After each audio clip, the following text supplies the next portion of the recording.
Gallo FM.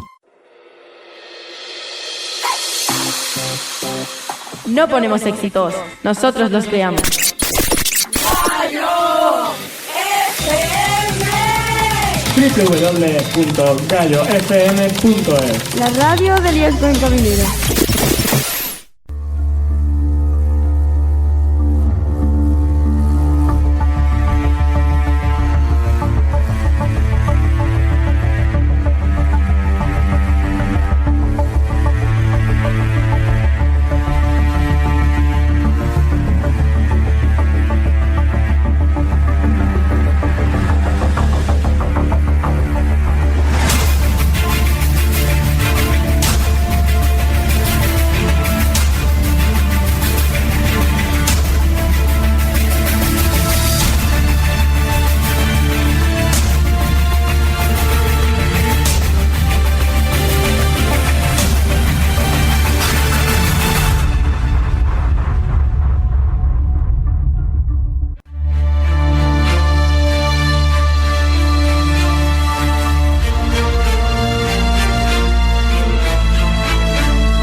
Esto que escuchan es Voces bajo la manta, Río Tinto 1888. Un espacio en Gallo FM para detenernos, escuchar y recordar. A finales del siglo XIX, una nube espesa y tóxica cubría la cuenca minera de Río Tinto. La llamaban La Manta. Bajo ella vivían y trabajaban miles de personas, mineros, campesinos, mujeres y niños, respirando cada día un aire que enfermaba los cuerpos y arruinaba los campos. Cuando decidieron alzar la voz, lo hicieron de forma pacífica pidiendo justicia, trabajo digno y el derecho elemental a respirar.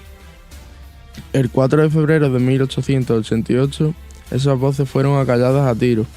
La plaza de Río Tinto se convirtió en escenario de una tragedia que dejó decenas de muertos y un silencio impuesto durante décadas. Desde entonces, aquel año quedó grabado en la memoria popular como el año de los tiros. El texto que vamos a leer a continuación pertenece a María Dolores Ferrero Blanco, historiadora y profesora vinculada a la investigación de la historia social y contemporánea de Andalucía y, en especial, de la provincia de Huelva. Su trabajo se caracteriza por el rigor documental y por una mirada crítica que da voz a quienes quedaron fuera de los relatos oficiales.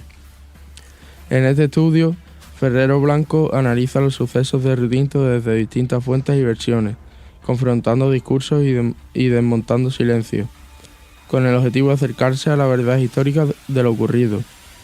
Lejos de ofrecer un relato único, la autora reconstruye aquel día a través de documentos oficiales, prensa de la época, testimonios y debates parlamentarios, mostrando la misma tragedia que fue contada de forma muy distinta según los intereses de cada parte. Este trabajo no solo habla de lo ocurrido en Río Tinto, sino también de algo más amplio y todavía vigente: el conflicto entre industria y vida, entre beneficio económico y derechos humanos, entre el poder y quienes se atreven a protestar. Escuchar hoy este texto es un acto de memoria, pero también de justicia, porque recordar el año de los tiros no es abrir viejas heridas, sino impedir que el silencio vuelva a cubrirlas. Porque Voces bajo la manta no es solo un programa de radio, es un ejercicio de memoria, de dignidad y de justicia. Comenzamos.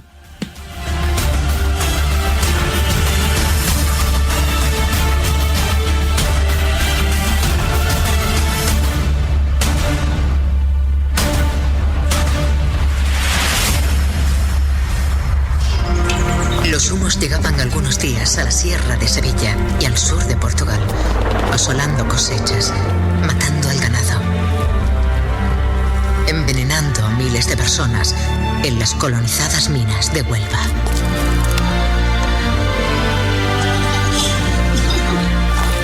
¡Espera! ¡Venga, que se va el tren! Las teleras, las malditas teleras, como las llamaba mi añorado Dr. White. Siniestras pirámides en cuyo interior ardía el mineral durante meses, transformándose en cobre. Nuestro pan gracias a la compañía. Eso nos enseñaban en la escuela. Sin embargo, el Parlamento británico hacía ya décadas había prohibido las teleras en su país.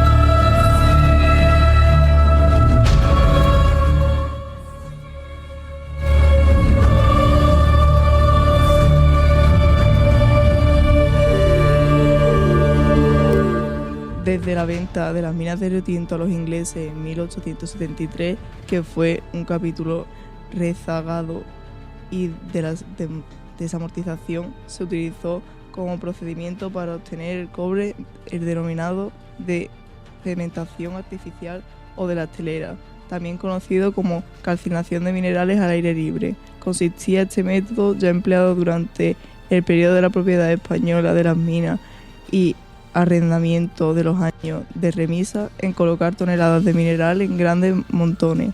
Las teleras al aire libre sobre ramajes secos a los que se prendía fuego y que, tras desprender el azufre por combustión y posteriores lavados de agua agria de la mina, daba lugar a la precipitación del cobre puro.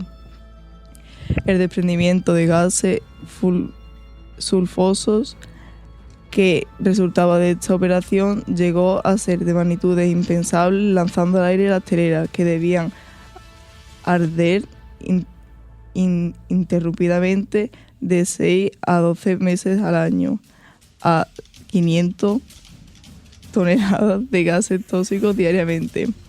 Además de las molestias que ocasionaban los obreros y habitantes de Río Tinto, Nerva y otras aldeas cercanas, estos humos negros que se condensaban en una nube inmensa, pronto denominada popularmente la manta, les originaban prejuicios incluso salariales, pues los días de manta no se podía trabajar durante la mitad o el tercio del horario laboral, y esta pérdida se descontaba a los obreros. A esto se añadían las continuas propuestas de los pueblos cercanos. Hasta 20 pueblos llegaron a verse afectados por los humos, por los efectos altamente perniciosos que los humos causaban a su agricultura. Ténganse en cuenta que fuese aceptable caso de Zalamea o precaria caso de los demás pueblos, la agricultura era la única fuente de riqueza de esta zona. Se planteaba como una lucha irreconciliable entre agricultura e industria y minería, llegando a formar a los agricultores y a sus partidarios la llamada Liga Antihumista, que luchó denodadamente contra la que consideraban abuso de los procedimientos mineros.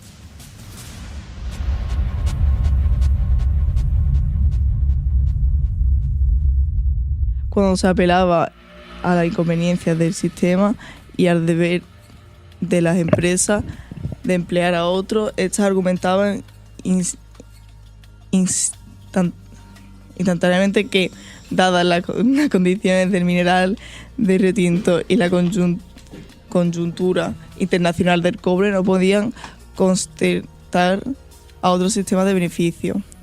El problema de calzaciones ocupó las páginas de toda la empresa local intensamente en los años 1887 y 1888. Las polémicas eran continuas entre los humistas, que apelaban constantemente a la inmigración que recibía la cuenca minera como signo de prosperidad, mientras que otras provincias de España se desplomaban en estos años, y los antihumistas, que veían arruinarse sus propiedades y clamaban defendiendo sus intereses agrícolas, la inmigración y la consiguiente el aumento de población fue en efecto muy notable en la primera mitad del último tercio del siglo, pero el argumento esgrimido insostenible, la población acudía a donde había trabajo y en las minas lo había. Pero la extracción y beneficio del mineral no tenían por qué ir forzosamente unidos al sistema de calcinaciones, que de hecho estaba ya prohibido prácticamente en todos los países del mundo, incluido el vecino Portugal desde 1878 y por supuesto Inglaterra. Se argumentó también que tachaban a los antihumistas de calciques y de no preocuparse del desarrollo minero de la provincia, que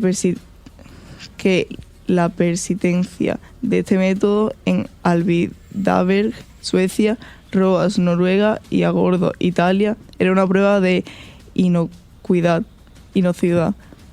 pero lo que se ocultaba era en Boston. Las contradicciones de Bahía Abierta eliminaban la insalubridad.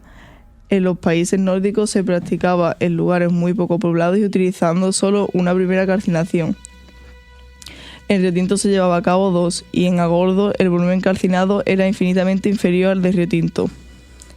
Además, este problema, y sin pretender restarle importancia en lo más mínimo, es necesario hacer constar que el asunto no vino sino a sumarse a los múltiples motivos de descontento, ya que habían acumulado los mineros referentes estrictamente a su condición laboral.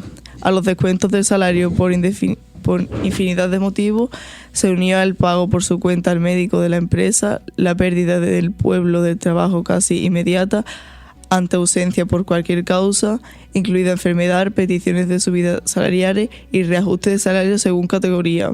Los humos creemos que fueron para el obrero una cuestión más, y por su tabla reivindicativa en vísperas de sus sucesos del 4 de febrero cabe pensar que los hubieran soportado como tantas otras cosas que no, por la frecuencia de los días de manta y la consiguiente descuento de tiempo perdido. Fue, sin embargo, el único y prioritario problema de los pueblos cuya población dependía principalmente o únicamente de la agricultura. Esta suma de descontento culminó a una gigantesca manifestación el 4 de febrero de 1888 que determinó bruscamente entre la muerte y la desolación.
Los sucesos del 4 de febrero y su gestación más inmediata en los 3 días anteriores fueron, en síntesis, como una continuación, expondremos.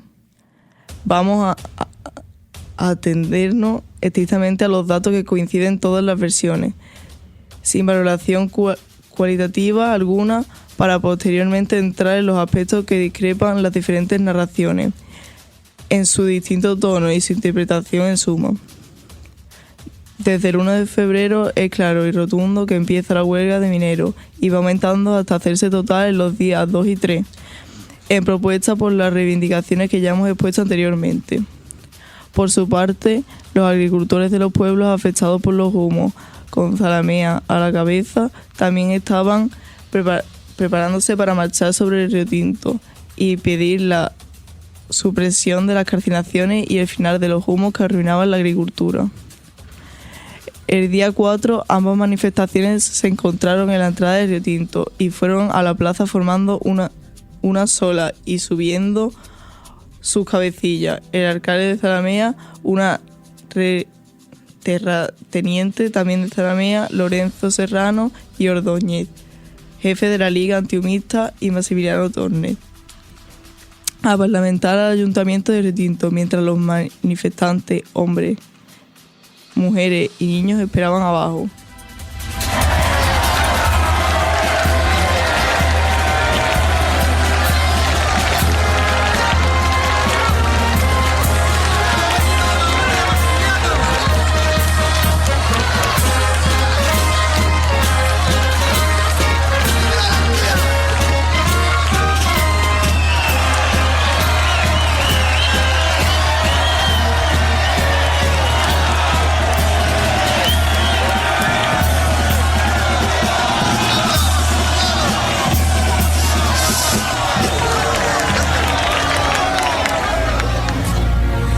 Debemos dejarles un mundo más justo, una vida más digna. Es nuestra obligación conseguirlo. ¡Lo hemos prometido!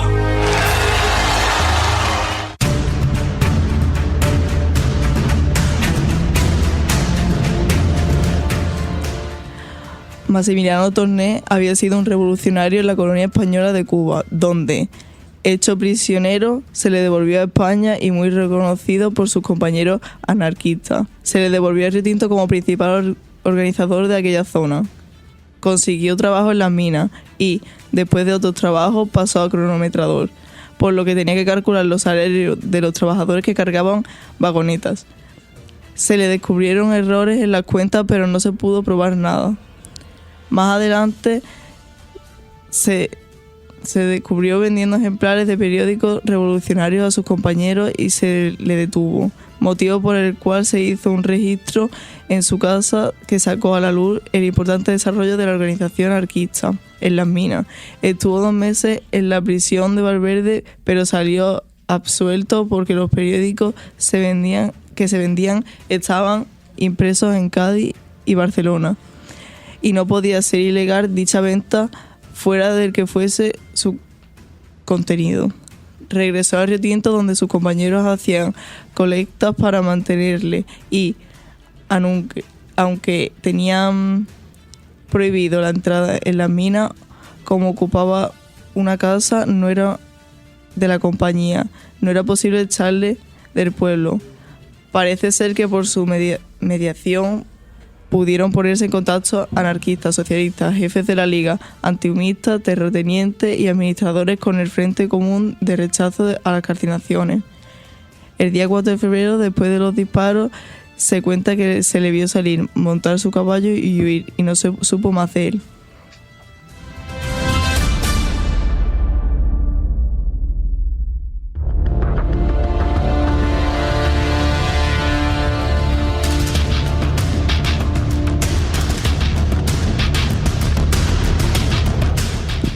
El ayuntamiento parece que no se atrevía a tomar una decisión por las presiones que tenía a causa de su relación con la compañía, y estaban esperando a la llegada del señor gobernador, bravo y joven. Por fin se presentó y se negó a que el ayuntamiento de Río Tinto acordara la supresión de calcinaciones y salió acto seguido al balcón, increpando a los miles que ocupaban la plaza.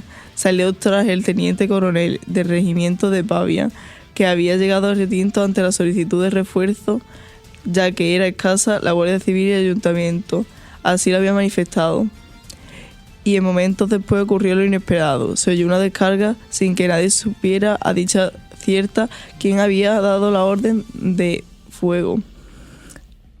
Y cuando al cuarto de hora quedó la plaza libre, solo había cadáveres y heridos en número que tampoco se estuvo de acuerdo en precisar, como comprobaremos más adelante.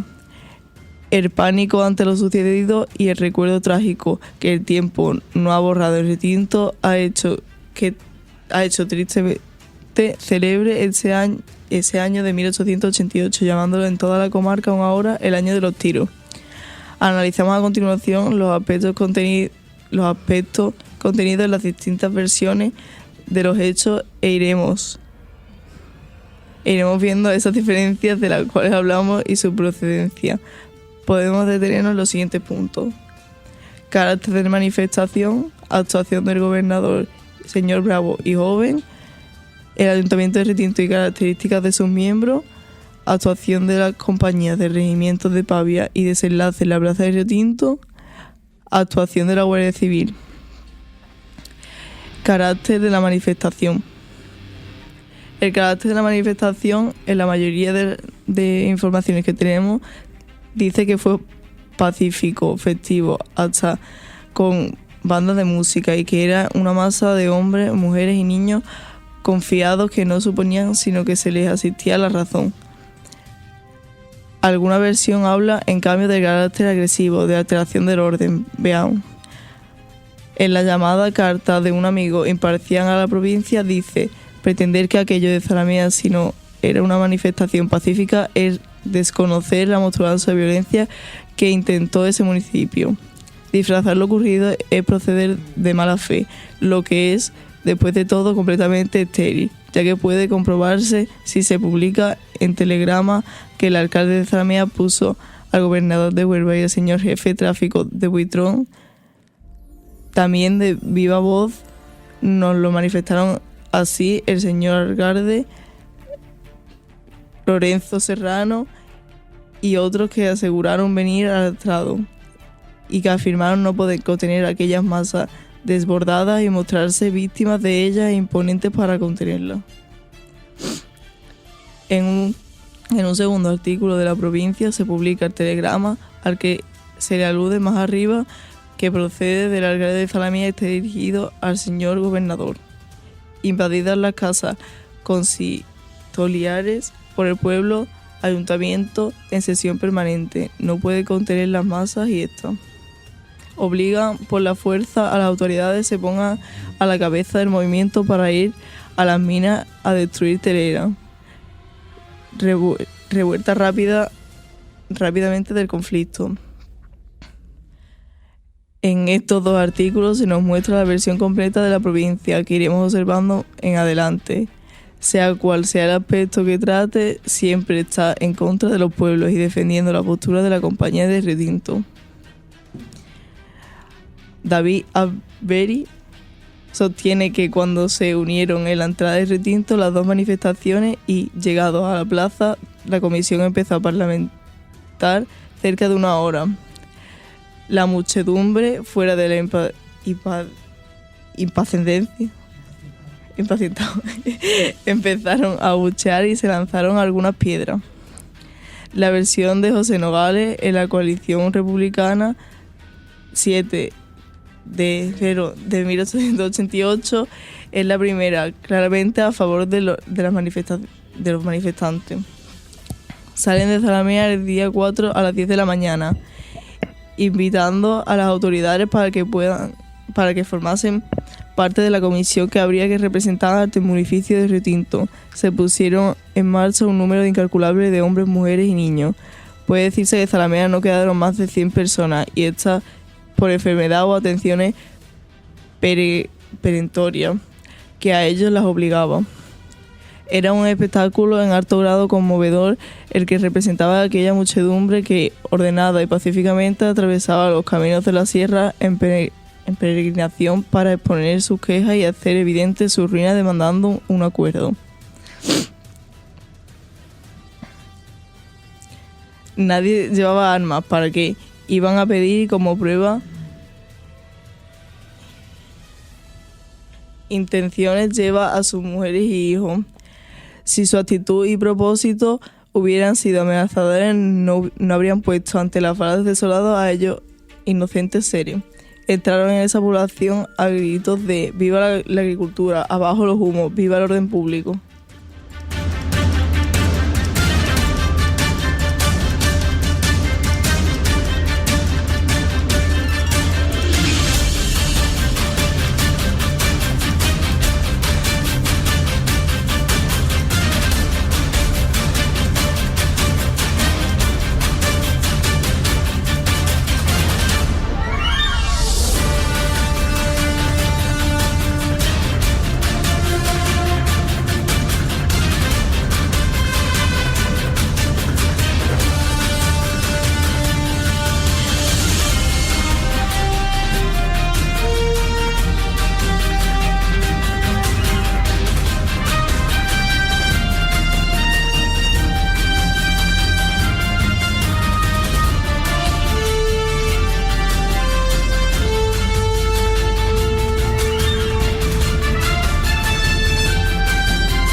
De modo similar, el Cronista de Sevilla, en su artículo titulado Cartas tintas del 9 del 2 del 88, lo relata de este modo.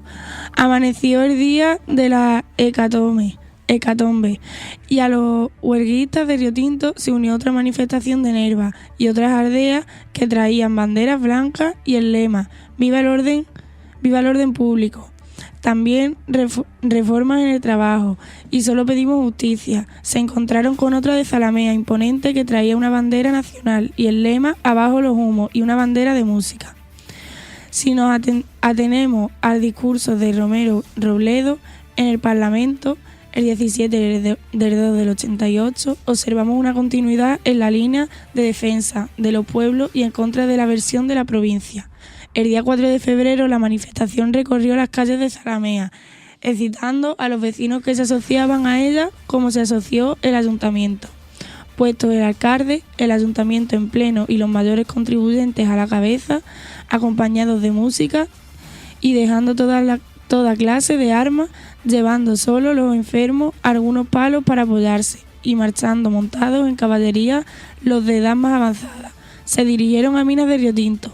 Aquella manifestación se encontró en el camino con otras formadas por obreros y una y otra hicieron alto. Convinieron en unirse. Se estableció que la manifestación total sería pacífica y que las leyendas que ostentaría debían ser las de Nerva, viva el orden público, abajo los humos, solo queremos justicia. Las de Zalamea, viva el orden público, abajo los humos, viva la agricultura. Por último, extraída de El Reformista, recogemos una entrevista del director de este periódico con el alcalde de Zalamea en que se alude a este tema. Director del periódico: he tenido el gusto de venir a verle para suplicarle que me refiera lo ocurrido en Minas de Riotinto, que usted como testigo presencial conocerá perfectamente. Alcalde: efectivamente, puedo dar a usted amplios detalles de los tristes sucesos allí ocurridos. Empezaré diciendo que a la manifestación de Zalamea, que fue imponente y pacífica, acudieron más de 600 personas entre hombres, mujeres y niños, y penetraron en el ayuntamiento a los gritos de abajo los humos, viva la agricultura, interesando a la corporación para que se unieran a ellos, se pusiera al frente y les acompañara a la mina para pedir la inmediata supresión de las calcinaciones. En vista de esto, mi deber de alcalde me obliga a unirme al pueblo y a dirigir la manifestación para representarla ante el ayuntamiento de Riotinto, haciéndole presente los deseos de todos los vecinos y aldeanos. Estas respuestas del señor alcalde se contradicen con el telegrama puesto por el señor gobernador, de donde se deducía que la manifestación fuera agresiva. No podemos pronunciarnos al respecto, pero estas son igualmente palabras textuales del alcalde, con la misma garantía de veracidad al menos que las del telegrama citado y publicado por la provincia. En síntesis, parece evidente que, excepto un periódico claramente implicado en los intereses de las empresas, todas las versiones coinciden en que no hubo una actitud provocadora ni agresiva. Actuación del gobernador, señor bravo y joven. Comenzamos como haremos con todos los puntos a tratar por la versión de la provincia en carta de un amigo imparcial. Dice: se reúne el ayuntamiento. La corporación delibera y desea saber si tiene medios para conseguir la libertad de obrar. Llega el señor gobernador de la provincia, que se opone al acto, ampara al ayuntamiento y prohíbe que siga funcionando bajo la presión de aquella enorme coacción. Hizo reflexiones a la comisión, las hizo al público, las exhortó a que se retiraran, pidió calma y orden y se le contestó con criterio y amenaza espantosa.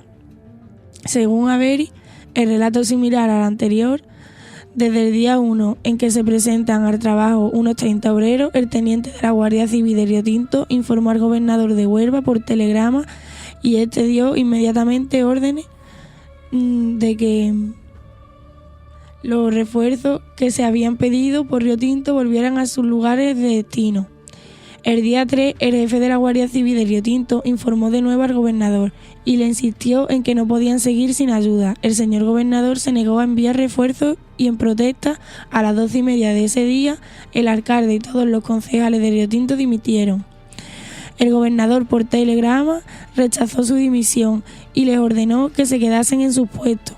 Según su propia declaración de él mismo, tras esto se fue a su casa a comer y no regresó a su despacho hasta las 6:30 de la tarde, ignorando lo que ocurría en todo ese tiempo. Y mientras en su mesa se apilaban los telegramas, por fin anochecía, cuando llegó un mensaje del gobernador diciendo que 30 guardias civiles saldrían de Huelva en tren a Riotinto.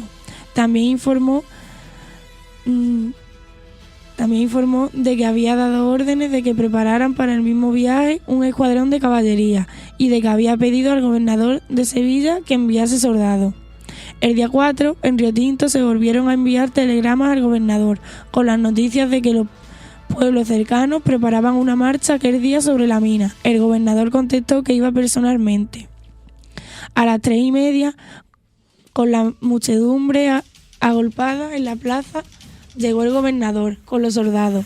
Pidió silencio y ordenó a Tornet y al alcalde de Zalamea que abandonaran el pueblo con sus seguidores.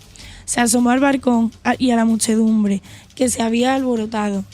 Más lanzaba piedras y enseñaban escopetas. Le gritó que debían dispersarse para no tener que utilizar la fuerza contra ellos. Después de ocurrir las desgracias, el gobernador ordenó a los delegados que volvieran a sus pueblos. Atendiendo a cartas tintas, comienzan las versiones críticas a la actitud de la primera autoridad provincial. Dice así: al llegar al gobernador a Riotinto, se adelantó una comisión de los manifestantes a exponerle las pretensiones de estos. Y antes de despachar con aquella, el señor bravo y joven y ya tan bravo, salió al balcón y desde él exigió a los manifestantes que se disolvieran y se pusiera término a la huelga. Se presentó en la sala capitular diciendo: yo soy aquí la autoridad, vengan las comisiones de los amotinados.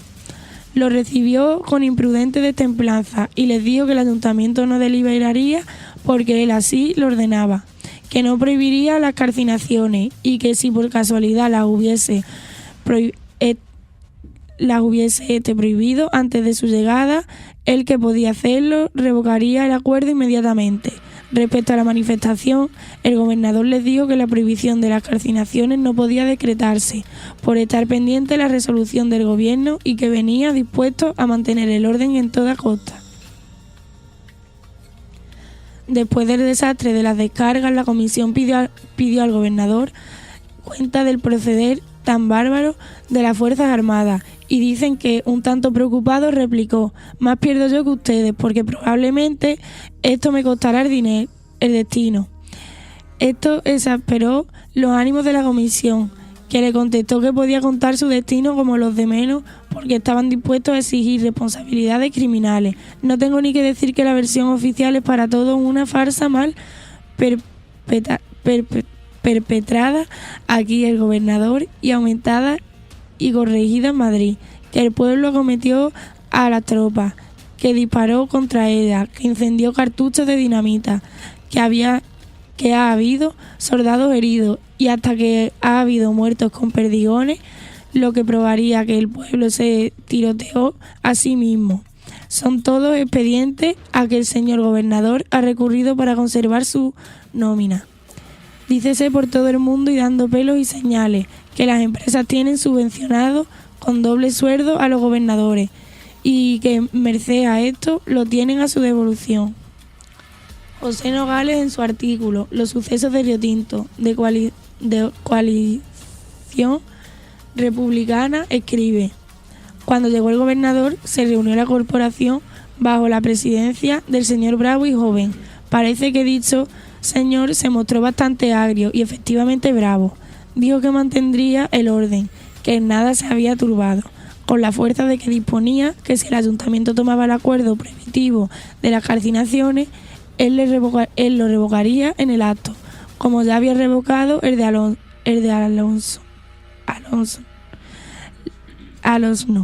La comisión le suplicó, le pidió por caridad que dejase al ayuntamiento deliberar y tomar el acuerdo tan beneficioso para aquella grandísima comarca. Todo fue inútil. Siguiendo el conocido y polémico discurso de Romeo Robledo y entresacando lo referente a la postura del gobernador, transcribimos de nuevo textualmente: el gobernador llegó a las 3:30, seguido de las compañías del regimiento de Pavia, y fueron recibidos con vivas y aplausos por aquella manifestación. El gobernador era el representante de un gobierno que había manifestado que antes se cortaría la mano que consentir la ruina de un solo pueblo. Atravesó la manifestación, se situó la fuerza en medio de la plaza y subió el gobernador. Desde que entró, según los presentes, tuvo modos agrios y bruscos y manifestó que él era allí la autoridad, que se le presentase las comisiones de los amotinados y que el ayuntamiento no deliberaría porque ya había deliberado.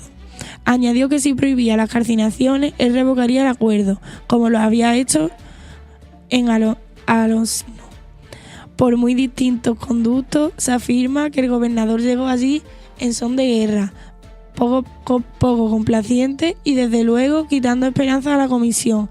Esta pidió por caridad y por Dios que diera alguna esperanza para disolver la manifestación, y él, negándose a esas consideraciones, salió al balcón y dirigió la palabra a los manifestantes y les dijo que se fueran y que haría uso de la fuerza si no se disolvían.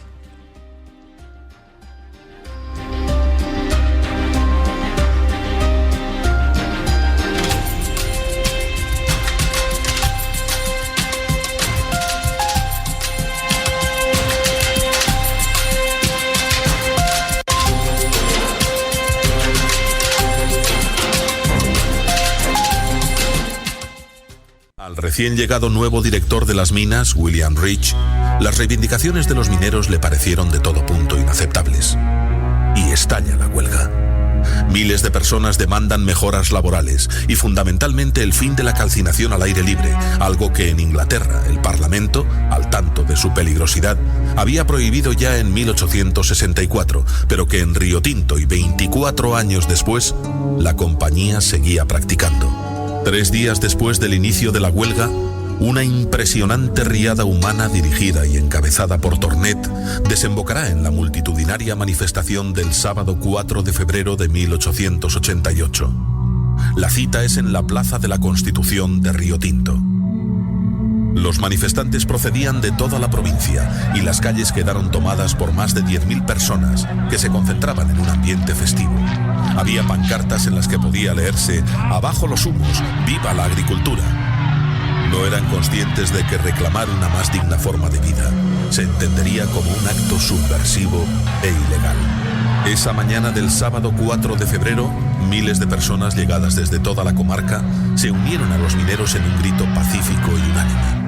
Aquella fiesta con bandas de música y familias enteras trajeadas era, sin preverlo, la primera manifestación ecologista de la historia. En el ayuntamiento permanecían reunidos Tornet y representantes de la Liga Antihumos intentando negociar con el alcalde y concejales, meros peones en el damero de la compañía. El gobernador civil de Huelva, Agustín Bravo y Joven, con soldados del regimiento de Pavía, entraba en Río Tinto dispuesto a poner fin a la revuelta.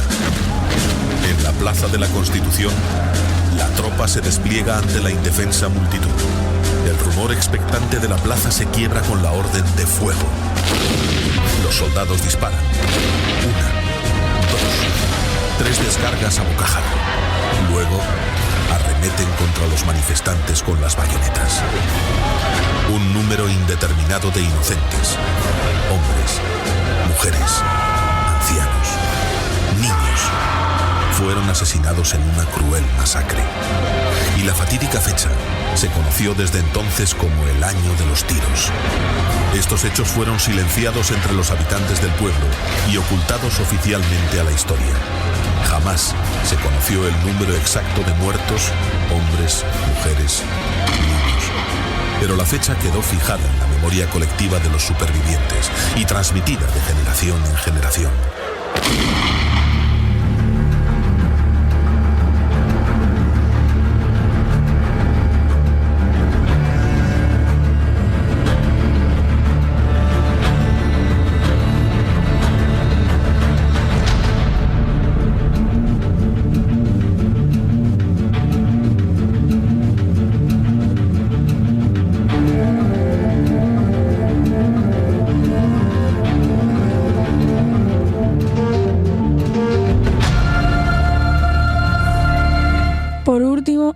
En el Socialista, 10 del 2 del 88, es curiosa la novedad de que se atribuye al gobernador 3 salidas al balcón en el relato que se hace de los hechos. Proviene de una carta que envía a este órgano del Partido Socialista el corresponsal de la República de Nerva y se expresa en los siguientes términos. Salió el gobernador una primera vez en que preguntó a los trabajadores si estaban de acuerdo en su jornal. Contestaron que no. Volvió a salir y dijo que vería al director de las minas y que al día siguiente sabría el resultado. Los trabajadores dijeron que estaban parados hacía 3 días y que deseaban saber el resultado cuanto antes. Volvió a salir una tercera vez con el teniente coronel del regimiento de Pavia. Y el pueblo, creyendo que iba a decir algo, se quedó callado como en misa. Después ocurrieron las desgracias. Actuación del Ayuntamiento de Riotinto y características de sus miembros. La actitud del alcalde y de los concejales parece haber sido aceptable sin decidirse a actuar, por su dependencia de las empresas, pero bastante justificada y que nadie critica. Ya después, al principio, el ayuntamiento se alarmó con lo que veía desembocar en una huelga general. No sabían qué podía ocurrir y temían no poder mantener el orden con los pocos guardias civiles que había en el pueblo, hasta sentirse desatendidos por el gobernador que no enviaba refuerzos. El día 3 a las 12:30 decidieron dimitir tanto alcalde como concejales, pero el gobernador no aceptó su dimisión. Pero antes el ayuntamiento, junto con el juez municipal y una comisión de honrados vecinos del pueblo, después de calmar los ánimos con arengas y exhortarles a que no exagerasen sus peticiones, convirtiéndolas en tiránicas, fueron a ver al señor director de las minas con objeto de que concediese algo, aunque todo no fuera posible. Estuvieron allí durante 2 horas y el director se limitó a contestar que carecía de autorización para hacer concesiones de ningún género y que lo podría todo en conocimiento del Consejo de Londres. Después, llegado el día 4 y cuando la manifestación alcanzó las casas consistoriales, se hizo saber al alcalde de Riotinto que el objeto de la manifestación era prohibiese los humos. Animado aquel señor de los mejores deseos con respecto a la petición de los manifestantes, después de algunas observaciones sabias y prudentes hechas el digno teniente alcalde don José Díaz Serrano, se les dijo que inmediatamente se iba a convocar sesión extraordinaria con objeto de resolver este asunto. Y entre tanto le suplicó que se retirara. Se buscó con premura a los concejales y a las 3 ya deliberaba el cabildo. El ayuntamiento esperaba al gobernador y no se atrevía a pronunciarse. Pobres concejales, su actitud es digna de lástima. Luchaban con el deseo de complacer a los manifestantes porque era justísima su pretensión y temían las iras de las empresas, de quien casi todos dependían. Más de 3 horas tuvieron que aguantar tanto el ayuntamiento como los manifestantes a que llegara el gobernador. Parece que por todos los informes se disculpa la falta de mayor intervención de ese ayuntamiento o de más firmeza, puesto que todos sabían que aquellos vecinos tienen un ayuntamiento compuesto, con 2 solas excepciones, por dependientes de la mina.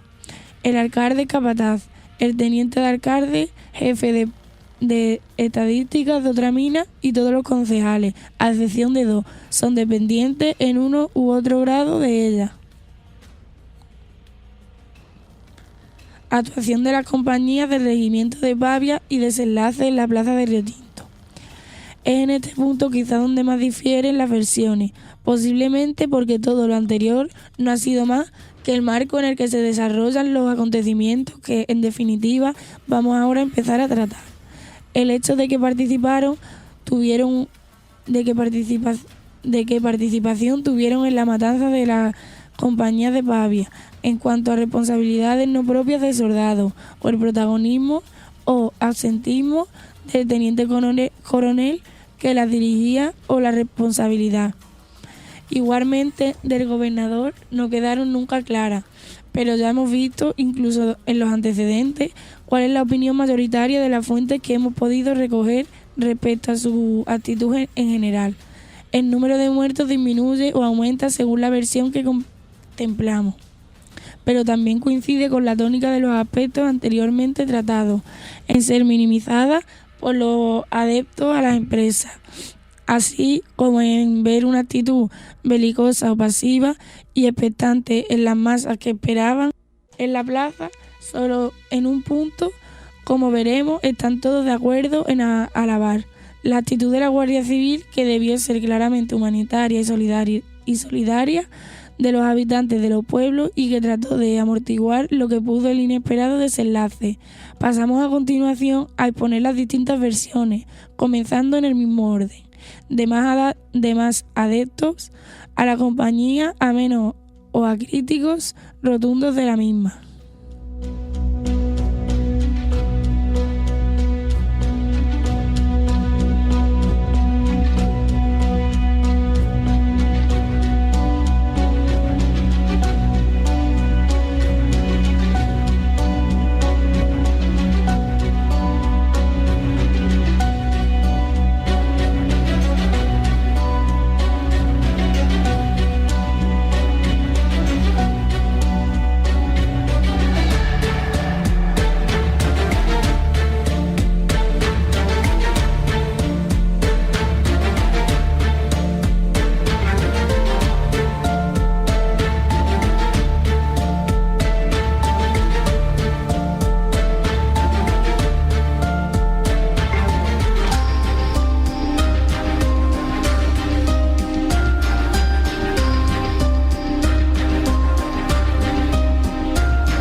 En la provincia, el 6 de febrero de 1888, se confirma una vez más la línea de constante defensa de las autoridades y de culpar a la actitud agresiva de los manifestantes.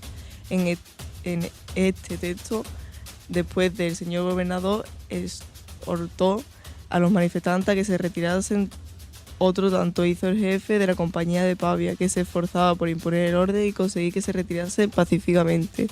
Salen voces subversivas, crece la confusión y empieza el fuego de una y otra parte, cuyo resultado fue quedar la plaza del pueblo en un cuarto de hora, con algunos cadáveres y heridos, pero ni mucho menos el número que se dice. Entre los muertos hay tanto en el acto por la causa de herida unos 20 y conocidos oficialmente igual número de heridos, aunque se sospecha que ya hay más en sus casas. Igualmente, en el siguiente número de este periódico, 2 días después, aparece un artículo de respuesta a otro desaparecido, en el Reformista, al que contesta con indignación y en defensa de su versión anterior. Dice el Reformista que hubo 45 muertos y 150 heridos. Permitamos al Reformista que creamos que está equivocado, que padece de un error, que los datos se han suministrado, puesto que él no contó ni muertos ni heridos, son inexactos. Nosotros afirmamos que no hubo más de 15 muertos desde el acontecimiento y que el número de conocidos de heridos es de 40, y nuestros datos proceden de notas oficiales y particulares. Hemos acudido a individuos de retinto, antiguos conocidos, hombres honrados. Hemos acudido en demanda de noticias y a nosotros nos merecen más crédito los datos de hecho que los del alcalde de Zalamea, interesado ahora en eludir responsabilidades morales y criminales, en poner a la opinión pública de su parte, en exagerar la catástrofe y desfigurarla de modo que toda responsabilidad parezca que está de parte de las autoridades y de la fuerza pública. Y sobre todo, si los muertos son 45, como quiere el Reformista, tantos más remordimientos vendrían sobre los que ha provocado la catástrofe, esa mayor cantidad de sangre caerá sobre las cabezas de los que un día y otro han venido adelantando al desorden y la violencia. Nosotros estamos tranquilos, pues la provincia ha aconsejado ahora y siempre la paz. El relato de Avery es algo más imparcial. No se puede afirmar que los manifestantes abrieran fuego, pero sí se les atribuye respuestas amenazadoras y provocadoras. Es más realista que el número de muertos, pero sigue considerando incluso armada a la manifestación, que la mayoría de narraciones desmienten por completo.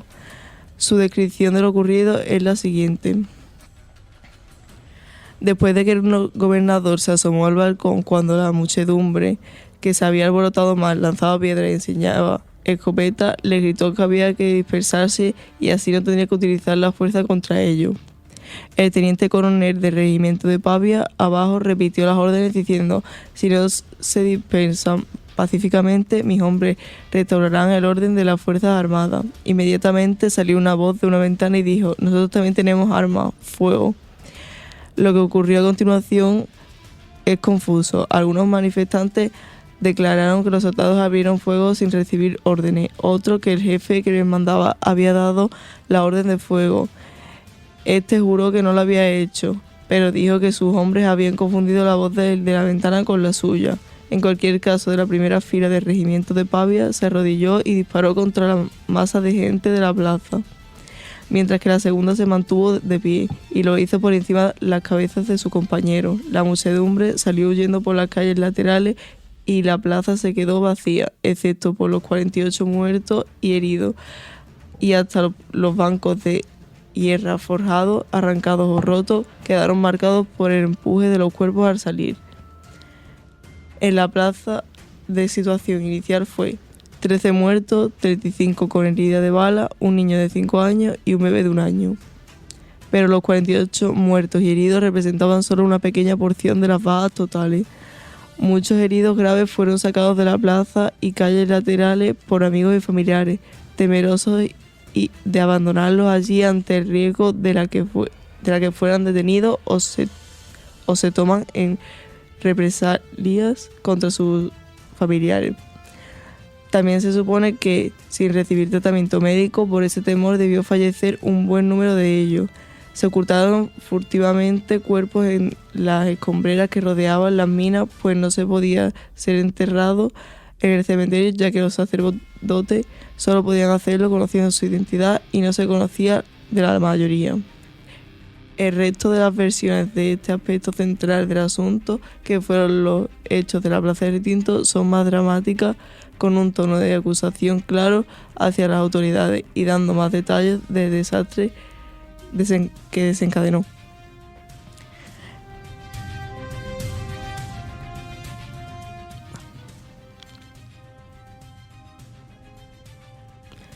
En la primera exposición de los hechos aparecida en el mencionado Carta Quinta del cronista de Sevilla, explica que el responsable, que ha obtenido información de muchas personas con quienes ha hablado, testigos presenciales de los hechos, y dice: tras ordenar el gobernador a los manifestantes que se disolvieran y pusieran término a la huelga, el teniente coronel del regimiento de Pavia, Ulpiano Sánchez, que había llegado con 2 compañías al lado del gobernador, no confiado en la fuerza persuasiva y la elocuencia de este, dijo: debéis haceros cargo de lo que se puede la fuerza y de cómo se manda con las armas. Les arengó en el sentido de que no les obligasen a hacer uso de la fuerza, comprometiendo con ello a los soldados entre lo que tendrían padres y hermanos. Dijo que esto sería impropio de los hombres civilizados. Uno de los manifestantes replicó que todos eran personas racionales, que solo abogaban por la justicia y su derecho. Esto no agradó al teniente coronel, que dijo que la cuestión se disolvería muy pronto haciendo uso de la fuerza que tenía en sus manos. Otro replicó que ellos también tenían fuerza y que sin más preámbulos se ordena despejar de la plaza a la fuerza de la caballería de la Guardia Civil. Esta maniobra daba que pensar naturalmente a muchos, pero no había nada más lejos de los ánimos de todos, que había que nadie pensara en cometer una barbaridad que no hacía falta para que el orden no se había turmado, y menos con premeditación y alevosía que la maniobra podía indicar. Muy pocos fueron los que pensaron en retirarse, y menos todavía los que lo consiguieron. Apenas desaparece la caballería que ocupó las bocacalles de la espalda de la plaza, se oyó por algunos la voz de fuego, sin que nadie pudiera determinar quién dio la orden, y a la derecha e izquierda se hizo inmediatamente una descarga cerrada, cuyo tiroteo duró más de un minuto. El cuadro de desolación que ofreció la plaza fue horrible, tan brutal acometida para la que faltó lo mismo la ley del orden público que a la ordenanza militar o a los sentimientos humanitarios. A todos produjo una impresión indescriptible. Las voces de los concejales y la intervención de la Guardia Civil, que a sablazos hubieron de obligar a los de Pavia a que no siguieran disparando ni acometieran con bayetonas, como ya lo intentaba contar en ese punto. La acometida siguió el despeje de los manifestantes, y en la plaza quedó sembrada de cadáveres y heridos. Refiere un testigo presencial, entre otros varios casos, todos los horrorosos, el de una pobre mujer que, dando el pecho a su hijo, vio como una bala destrozaba la cabeza de este, hiriéndola también a ella, y cuando, vacilante por la herida del cuerpo y del alma, caía al suelo, otro balazo en la cabeza puso el término a sus penas. También el corresponsal del resumen de Zalamea, de 23 años, ilustradísimo y querido por su pueblo, fue muerto de un balazo por la espalda, saliéndole el proyectil por la telilla izquierda.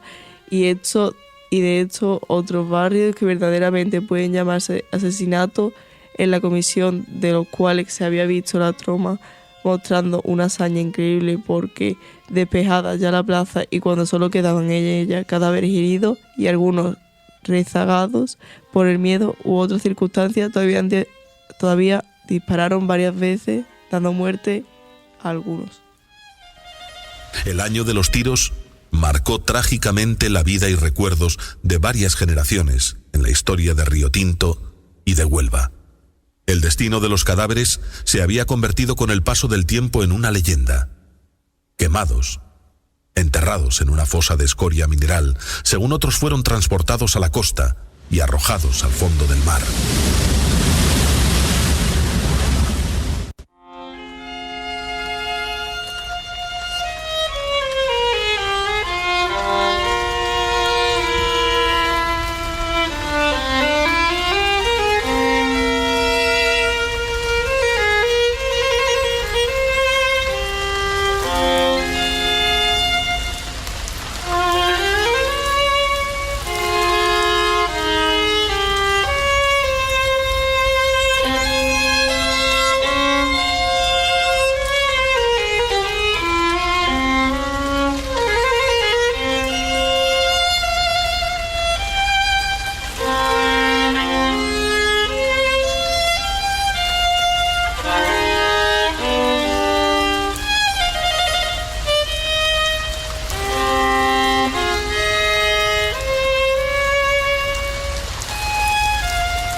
José Nogales, en los sucesos de Río Tinto, lo expone como una desgracia del pueblo indefenso y cogido por sorpresa.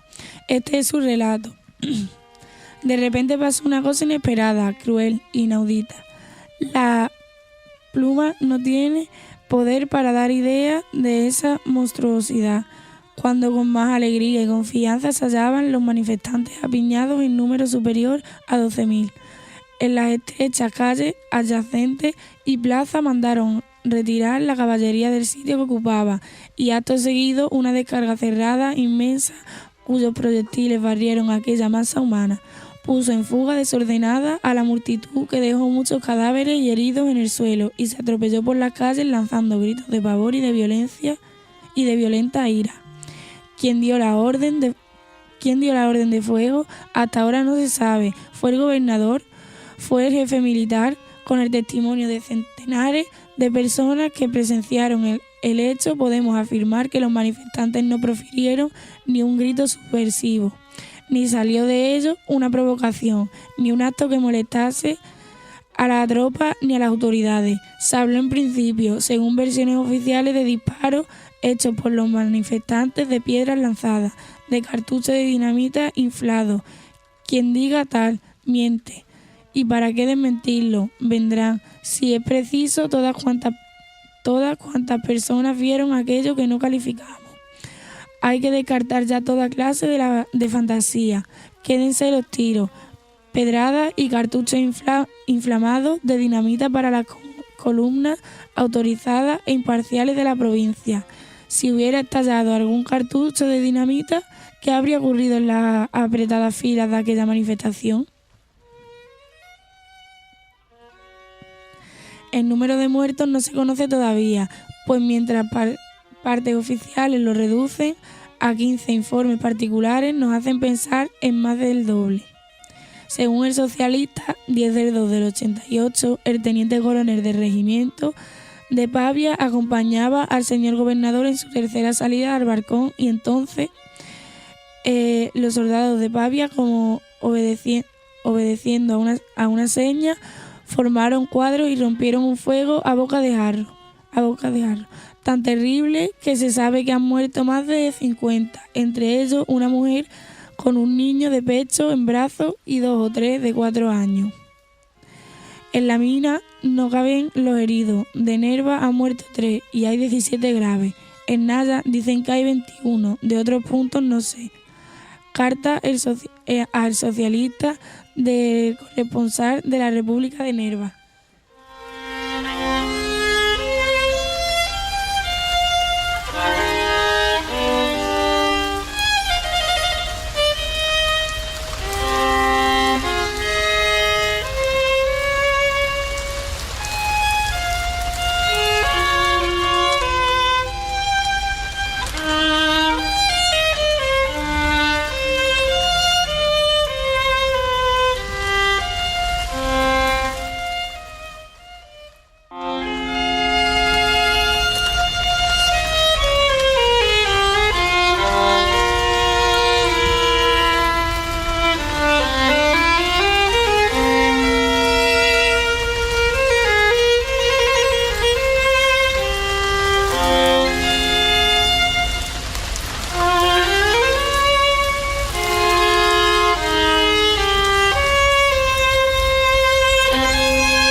Para terminar, merece la pena recoger el relato de Romero Robledo, en su reiterante mencionado discurso, por los matices que aporta reflexionando sobre los hechos, tratando de establecer responsabilidades y concentrando delitos en que se incurrió. Parte de esta a la que volveremos a aludir en nuestros comentarios finales. Dice: al retirarse el gobernador, salió al balcón, cosa extraña, el teniente coronel del regimiento de Pavia a dirigirse al pueblo, y pertenecientes a todos los partidos políticos. Les dijo poco más o menos: no me dirijo a un pueblo de bestias, puedo mandar a hacer fuego, y sabéis que ahí están vuestros hermanos. Una voz de la plaza respondió: nosotros también tenemos fuego. No hubo más, el teniente coronel bajó y una descarga, seguida de otras descargas, llegó aquella muchedumbre pacífica. Estos son los hechos, y los hechos tienen muchas circunstancias agravantes. Entre las fuerzas situadas en el centro de la plaza se encontraba la Guardia Civil de Caballería, y antes de hacer fuego, aquella Guardia Civil recibió la orden de quitarse de en medio y fue a ocupar las calles adyacentes a la plaza. Después vino la descarga, se produce la desvanada y hasta los bancos fueron arrancados de cuajo. Y no hubo una descarga, sino 3, llegando después las bayonetas. Hay una mujer herida de bayonetazo, y quedando la plaza sembrada de cadáveres, sangre, objetos personales, heridos, quedó además custodiada y prohibido asomarse a las ventanas. Entonces se comunicaron noticias en las que hay contradicciones y son extrañas, porque extraño es que a las 4:30 de la tarde, con la luz del sol, en una plaza pública, el gobernador telegrafíe diciendo que hay 5 muertos y el jefe de la fuerza, a su vez, envía un parte al ministro de la guerra, diciendo que eran 9. Nadie sabía el número de cadáveres que se recogieron. Aquellas 12.000 o 14.000 personas congresadas pregonan, y de ello hay testigos, que vieron mujeres muertas, que también se ha ocultado. Hay quien determina que vio 2 y en qué sitio. Hay quien manifiesta que vio otras 2. También vieron a un niño de pecho, aplastado ante la presión de aquella mesa en su fuga. Pero no creáis que yo sobre los hechos de sin prueba a impresionar vuestra imaginación, que para demostrar que hubo mujeres y niños que sufrieron el fuego de los soldados y hasta bayonetazos por la espalda, me basta con los datos oficiales que conozco. Manuel Ponce, de 15 años de edad. Martina López, de Nerva, herida grave que acaso hay fallecido. Isabel Domínguez, muy grave, herida de bayonetazo en la pierna, por la espalda, huyendo. Anacleta Vázquez, herida. Galo Vázquez, de 5 años, a quien la anterior perdió en la refriega, siendo recogido por el cura de Retinto. José Vázquez, de 16 meses, hijo también del anterior, al que llevaba en brazos. Creo que si los datos oficiales son suficientes para demostrar que entre las víctimas hubo mujeres y niños. Las partes oficiales dicen que son 13, con los que figuran en el registro civil de Retinto. Pero anteriormente se dijo al ministro de gobierno que eran 15, y exigidos en el cementerio, parientes y amigos vieron 15. No obstante, en el parte siguen siendo 13. Hay testigos presenciales que aseguran haber visto a una mujer recogiendo a una niña, a la que creía muerta, dejarla al lado de otras mujeres, dándose al caso de no aparecer después ni las 2 mujeres ni la niña. También se ha echado de menos al niño de 11 años, José María González Romero, y a un hermano suyo de 21 años, que aún no ha aparecido, a pesar que la catástrofe ocurrió el día 4 y tampoco figura en la lista de muertos. En el Alto de la Mesa, barrio de Retinto, vivía un matrimonio con un hijo, que no volvió a abrir sus puertas. Desde ese triste día, una vecina acudió al juez, denunciándolo. Se abrió la casa y aparecieron preparativos de la modesta comida, sin que se tengan hasta la fecha noticias del matrimonio ni del hijo. Por todo ello, la opinión de aquel pueblo es que al día siguiente un furgón salió de Retinto con cadáveres, cuyo destino se desconoce, y puede esto ser la explicación de estos desaparecidos. Esta opinión que Romeo Robledo atribuye a aquel pueblo ha sido confirmada por la investigación posteriores de Averí y del propio pueblo de Retinto, muchos años después de los hechos, ya que, como el mismo Averí afirma, a veces al remover tierras de antiguas escombreras han aparecido cadáveres que permanecieron en el anonimato todo este tiempo. La actuación de la Guardia Civil. Este es el pueblo en el que hay una singular coincidencia en todas nuestras fuentes, en el tratamiento y comentario a que dedican a esta institución. Así dice nuestro relato. Es digna la actuación de la Guardia Civil, cuya conducta se alaba como la de su comandante y la del teniente Márquez. El jefe de la Guardia Civil, con su escasa fuerza, supo mantener el orden, sin necesidad de apelar a ellas. Presenció toda la tragedia y se asegura que a merced de su intervención no fueron más numerosas las descargas, pues llegaron a proteger al pueblo, incluso interponiéndose entre este y la tropa. Según Romeo Robledo, la Guardia Civil ha sido en estos tristes acontecimientos.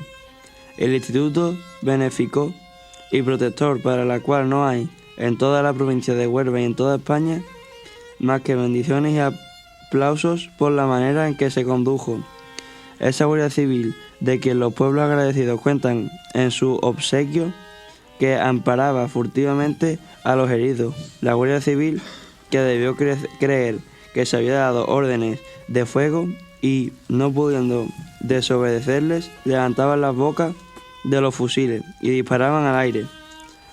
Lo triste es que la Guardia Civil no se hubiera empleado antes, mucho antes de acudir a las fuerzas de Pavia, que debieron llegar embaucadas de falsas ideas de lo que se iban a encontrar frente a sí, y por todavía más falsas ideas de lo que era su deber.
Consideraciones finales. Hasta aquí los textos que hemos recopilado, en el que uno de ellos sea el discurso pronunciado por Ser Romeo Robledo. No es una elección en base a razón alguna, de entre los distintos oradores que participaron en el debate en Cortes que el tema suscitó. El transcribir su relato se debe exclusivamente a que es el único de los diputados que, antes de su acusación, narra pormenorizadamente los hechos, tal vez por ser el primero, mientras que después se habla de ellos como de algo conocido por todos, y aún en este invento de aventurar una opinión final volvemos a recurrir a él, dado que menciona artículos concretos del Digo Penal que serán de utilidad a nuestras reflexiones. Las distintas versiones anteriormente expuestas quisimos averiguar datos o juicios consignados oficialmente en dos lugares que creímos podía existir una opinión reservada en aquel momento, pero posible de sacar a la luz. Ahora, el historial del ejército que incluyera en 1888 al regimiento de Pavia y los archivos de la Guardia Civil de la provincia de Huelva respecto al primero consultado en el Archivo Histórico Militar de Madrid. No aparece referencia alguna, y en los archivos de Huelva de la Guardia Civil no poseen ya datos de esa época, por haberse efectuado varios expurgos. Del mismo modo, podría ser un dato interesante averiguar si hubo juicio oral contra el gobernador, señor Bravo y joven, cuyo sumario estuvo terminado en el Tribunal Supremo de Madrid en diciembre de 1888. Consultado los libros de sentencia de Huelva de 1888 hasta 1892, en la Andalucía de esta capital no había nada al respecto, aunque sí proceso periodista por artículos en relación al 4 de febrero. Tampoco en los libros de sentencial del Tribunal Supremo de Madrid, consultados los diputados provinciales de Huelva, aparece nada con referencia a estos hechos. Es de suponer que se sobresechó. Así pues, sin más datos que los ya aportados, solo podemos pensar que debió haber una ocultación decidida de los hechos por la parte de las autoridades. En las fuentes documentales y hasta el registro civil de Río Tinto, donde curiosamente aparecen el 5 de febrero, consignados 13 muertos del día anterior, y ni siquiera denuncian como causa de muerte heridas de bala, que aparece otras veces, sino hemorragia externa o hemorragia interna. Nos parece llamativo el hecho de que ninguna descripción consultada se atreva a pronunciarse sobre quien dio la orden de fuego, que suponemos lógicamente debido a partir del teniente coronel del regimiento de Pavia, pues creemos absurdo dar crédito a la idea de que las tropas se arriesgará a tomar una iniciativa de esta índole, aun cuando el ambiente de la plaza fuera de máxima tensión, lo que no parece suficiente probado. Tampoco apoyaría esta hipótesis el que, aunque hay versiones que hubo una descarga y otras que fueron 3, coinciden de los relatos en que el tiroteo duró más de 1 minuto, y eso es demasiado tiempo para una actitud impremeditada. Por último, jugamos fuera de lugar contemplar la posibilidad de que la orden la diera el gobernador, pues en absoluto era cometido y la tropa no lo hubiera obedecido. Si puede seguramente acusarle de otras irresponsabilidades desde en ese día, pero nuestra opinión es que no en este punto referente a la orden de fuego.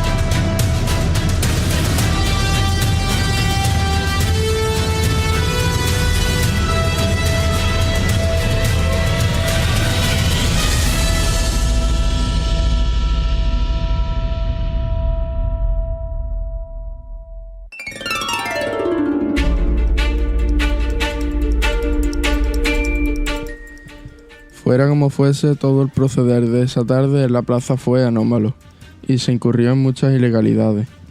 Para hacer constar este último extremo, volveremos a remitirnos al discurso de Romero Robledo, en una serie de precisiones no tratadas antes, en que cita detalladamente los artículos del Código Penal vigente de Montero Ríos que se infligieron en el desarrollo de los acontecimientos. Dice así: diera quien diese la orden de fuego, no se hicieron intimidaciones previas, lo que está descrito como delito en el artículo 234 del Código Penal, que dice: incurrirá en pena de destierro en su grado mínimo y medio el funcionario público que, sin haber intimidado 2 veces consecutivas la disolución de cualquier reunión o manifestación, emplearé la fuerza para disolverla o suspenderla, a no ser que hubiera procedido a ello agresión violenta por parte de los reunidos, manifestados o asociados.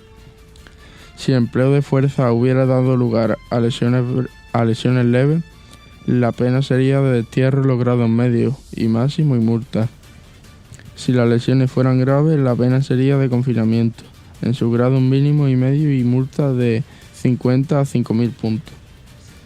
Si hubiera resultado muerte, la pena sería de confinamiento en su grado máximo, relegación temporal y multa entre 1.250 y 12.000 puntos.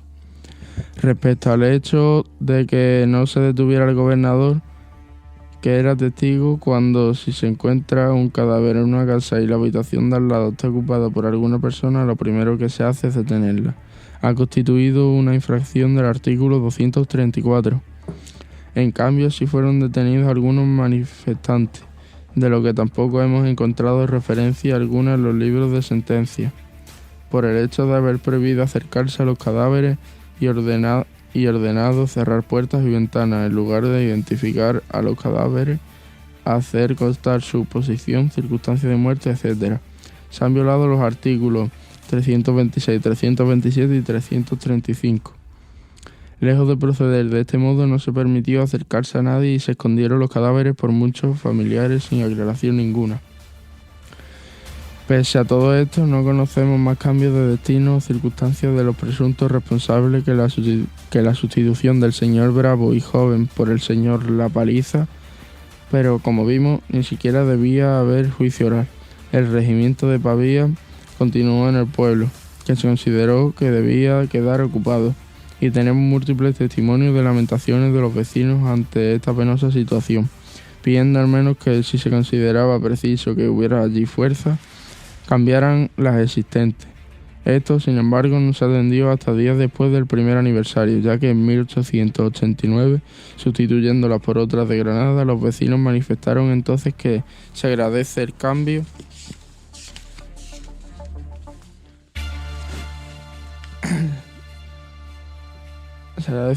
pero es inexplicable cómo no se ha eliminado de los cuadros del ejército de ese regimiento a los autores de la tragedia de Retinto, igual que al señor Bravo y Joven de la lista de funcionarios. En cuanto a otras consecuencias, se dio un real decreto el 29 de febrero de 1888 de supresión de las calcinaciones al aire libre, que aún precisando que se debía cumplir en un plazo de 3 años. La última telera se pagó en 1907. No obstante, desde 1888 se fue buscando una alternativa y esta consistió en la oxidación y filtrado sucesivo de los minerales, que resultó un sistema mucho más rentable, además de no perjudicar a campos ni a personas. Por otro lado, así fue posible salvaguardar el azufre de las perillas, de otro modo convertido en un humo al quemarse en la tejera, pudiendo utilizarse para fabricar ácido sulfúrico. Respecto al problema obrero, no se logró más que eliminar el pago mensual de la peseta, y sabemos que aún persistía en 1889. Hubo, con la excusa de exceso de personal, por suprimir las calcinaciones, muchos despedidos, pero aunque trataron de organizarse para conseguir trabajo, venían a Huelva en comisiones. Llegaron algunos grupos a pedir la derogación del decreto si este era la causa de su paro. Las protestas obreras de importancia se acallaron en Retinto en los próximos 10 años.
ciencia, la Tierra, el manto sólido que recubre nuestro planeta, es una amalgama rocosa e inerte, el soporte material donde el reino mineral desarrolla un extenso universo de formas, texturas y colores. Para los poetas, para los artistas y creadores, la Tierra está viva. La Tierra es un gigantesco animal hembra, madre y diosa, fértil y rica, donde hunden sus raíces los antepasados que, como todos los seres humanos, siempre retornan a ella. Allí donde la actividad minera ha sido desde la antigüedad un medio de vida, en esos pueblos tal vez mejor que en cualquier otra parte, sus habitantes son conocedores de que la tierra vive, palpita al ritmo de los hombres. Un latido a veces ahogado por la ambición humana en busca de preciados metales, pero que siempre palpita al ritmo de su propia historia.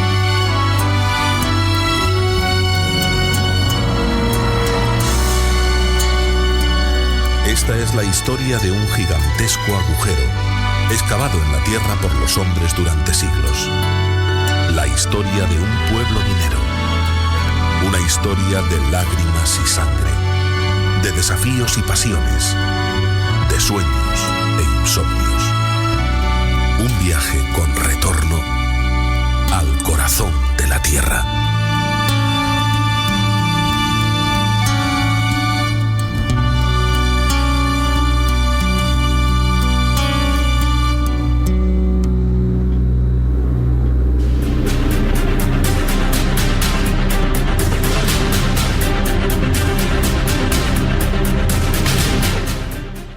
Hoy hemos escuchado palabras que nacieron del dolor, de la lucha y del silencio impuestos tras aquel febrero de 1888. Voces que durante demasiado tiempo quedaron cubiertas por el humo, el miedo y el olvido, y que hoy han vuelto a ocupar su lugar. Que este espacio sirva para recordar a quienes perdieron la vida por reclamar algo tan elemental como poder vivir y trabajar sin ser envenenados, y para agradecer a quienes, como María Dolores Ferrero Blanco, se empeñaron en investigar, escribir y mantener viva la verdad frente al olvido. Recordar el año de los tiros no es más que mirar atrás con nostalgia, sin asumir con una responsabilidad colectiva, la de no permitir que la injusticia vuelva a quedar enterrada bajo la manta, la de seguir escuchando a quienes defendieron la vida, el trabajo y la dignidad en condiciones extremas. Que estas voces no vuelvan a callarse. Esta ha sido de la mano de los alumnos de primer bachillerato de Patrimonio Cultural y Artístico Andaluz. Gracias por escucharnos. Hasta la próxima.